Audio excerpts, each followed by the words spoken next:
Сайн байцгаана уу та бүхэнд олон улсын амьдралд бас үйл явдлыг таймлаг хүргэе.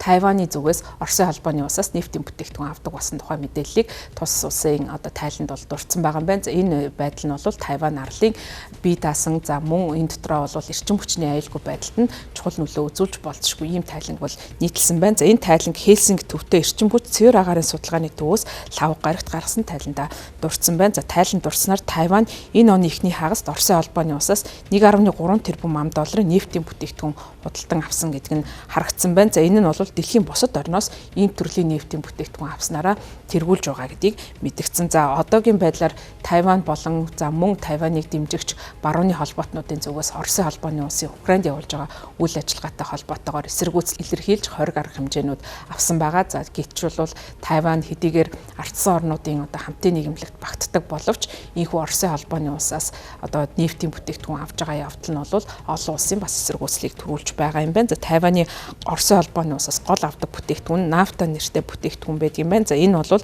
Тайваны эдийн засгийн гол салбар болох электрон эд анги хагас дамжуулагч үйлдвэрлэхэд чухал холбогдолтой ийм зарим түүхий эдийг үйлдвэрлэдэг материал бөгөөд хим нефтийн үйлдвэрлэлийн чухал түүхий эд болдог бүтээгдэхүүн юм байна. За тайланд дурдсанаар Москва 2022 онд Украиныг түрэмгийснээс хойш Тайван Оросын холбооны улсаас газрын тосны бүтээгдэхүүн худалдан авахд нийтдээ 4.9 тэрбум гаруй ам доллар зарцуулсан байгаа юм байна. Тайваны эрх баригч ардсан дэвшлийн намаас тус улсын парламентд сонгогдсон гишүүн Пумашин хэлэхдээ Тайван Оросын холбооны улсаас эрчим хүчний хувьд хамааралтай байгаа нь Орос хятадын стратегийн түншлэлийн холбоог харилцах юм бол тус арлын үндэсний аюулгүй байдал занал хийж байна гэж мэдэгдэж байна. 2025 оны эхний хагас Тайван 1.9 сая тонн нефтийг бүтээгдэхүүнийг бол Оросын холбооны улсаас авсан байна. За дундаж сарын худалдаа авалтыг тодорхойлох юм бол 2022 оны түвшнээс бараг 6 дахин өссөн гэдгийг тайланд дурдсан байна. За Оросын холбооны улс Украин цөмрөн орсноос хойш Тайван Москвагийн эсрэг барууны 20 арга хэмжээнд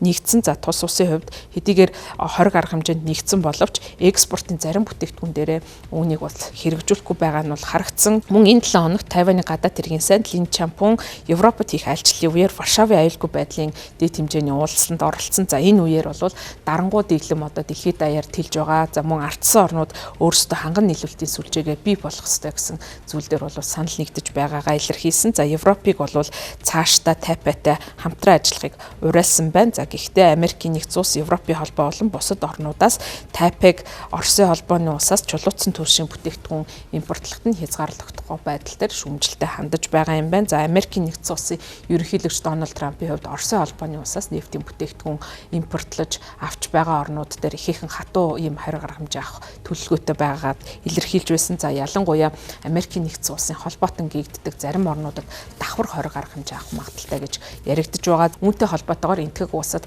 татвар ногдуулж болцсохгүй үгээрээ бол занал хийсэн ийм бодлогыг бол илэрхийлж байгаа. За мөн Европын орнуудыг Оросын холбооны улсын нефтийн бүтээгдэхүүнийг авахгүй байхыг уриалга гаргасан. За энэ нь бол цаашдаа Европын аюулгүй байдлын хамтын ажиллагаанд Америкийн нэгдсэн улсын оролцоо ямар байхад бол чухлаар нөлөөлнө гэж бас ийм хөшүүргийг бол ашиглахыг зорж байгаа.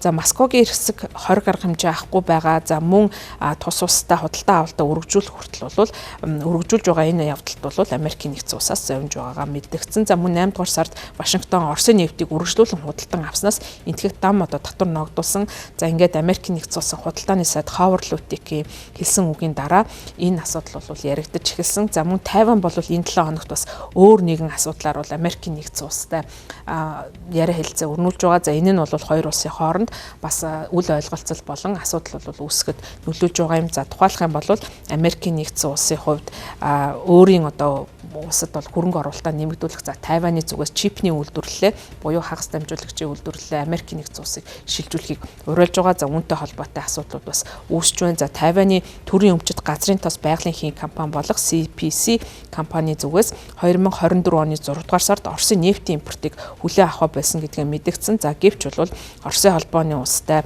холбоотой ажиллаж байгаа зарим компаниуд үйл ажиллагаагаа явуулсан хэвээр байгаа юм байна. За Formosa Petrochemical нэртэй компанийн хувьд Тайваны хагас дамжуулагчийн үйлдвэрлэлийн гол нийлүүлэгчэд тооцогддог. За тийм учраас бол Оросын холбооны улсаас авах нефтийн дараах бүтээгдэхүүнийхээ импортыг нэмэгдүүлж байгаа.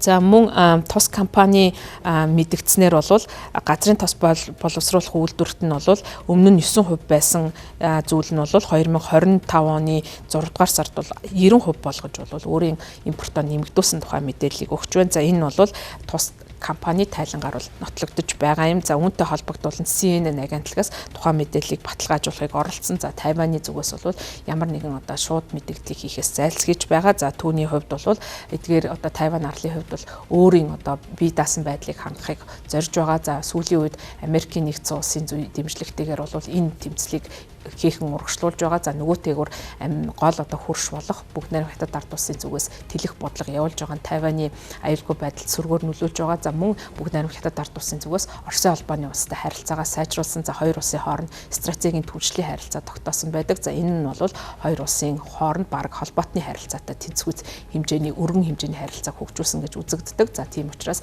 энэ харилцаатай холбогдуулан Тайваны үндэсний одоо аюулгүй байдалд нь нөлөөлөх асуудал үүсч болзошгүй байгаа. За үүнтэй холбогдуулан Америкийн нэгдсэн улс холбоотныхаа зүгээс бол анхааруулгыг өгч байна. За цаашдаа бол Америкийн зүгээс Оросын холбооны улсаас нефтийн бүтээгдэхүүн авч байгаа улсуудад бол ихээхэн шүүмжлэлтэй хандаж зарим талаар бол 20 гаруй хэмжээ авах. За нөгөөтэйгөр татвараар далайлах бодлогыг хэрэгжүүлэх төлөвтэй байгаамаа.